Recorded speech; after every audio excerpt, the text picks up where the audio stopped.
April 15 drama வச்சுக்கலாமா? நீ ரெடினா நான் ரெடி.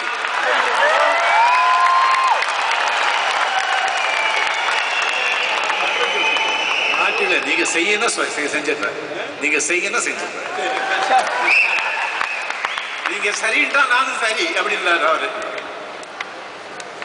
கமலஹாசன் வந்து என்ன வச்சு படம் டைரக்ட் பண்ணணும்னு சொல்லியிருக்காரு.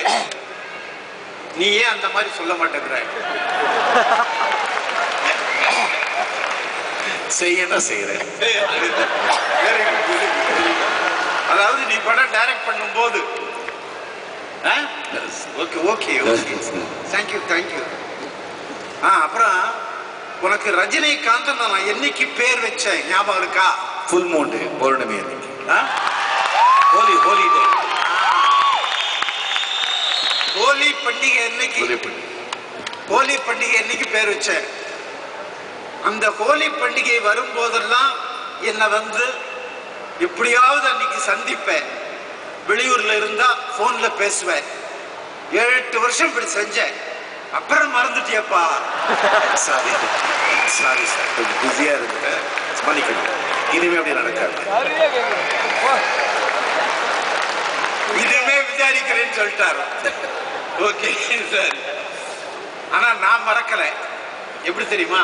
பேப்பர்ல ஹோலி பண்டிகைன்னு பார்த்தா அன்னைக்கு எனக்கு வேற எந்த ஞாபகம் வராது, ரஜினி ஞாபகம் தான். இதை நான் வந்து ஒரு தமாஷ்காக சொல்லல, நான் நிஜமாவே உள்ளார்த்தமா சொல்றேன். இவ்வளவு பெரிய ஒரு ஆர்டிஸ்ட் உண்டாகிறதுக்கு நான் காரணமாக இருந்திருக்கிறேன். அதுவும் இந்த ஹோலி பண்டிகையை நினைவுபடுத்துகிறேன். அந்த வகை நான் டைரக்ட் பண்ணும் போது இவர்கிட்ட வந்து ஏண்டா வந்து மாட்டிட்டோம்னு நீ நினைச்சதுண்டா? நிறைய வாட்டி, நிறைய வாட்டி, நிறைய வாட்டி.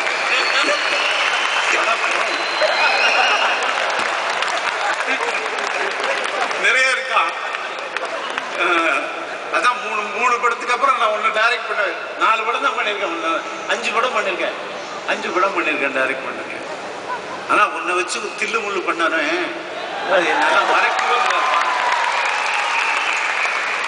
நீ கூட கேட்ட தில்லு முள்ளு என்னால பண்ண முடியுமான்னு கேட்ட. தில்லு முள்ளு படம் என்னால பண்ண முடியுமா சார்? அதுக்கு காமெடியன் படம் வச்சு நாகேஷ் மாதிரி ஒருத்தர் பண்ண. இல்ல இல்ல இல்ல, ஒரு ஹீரோ பண்ணாதான் அது நல்லா இருக்கும். அதுவும் நீ நல்லா பண்ணுவே, உனக்கு காமெடி வரும்.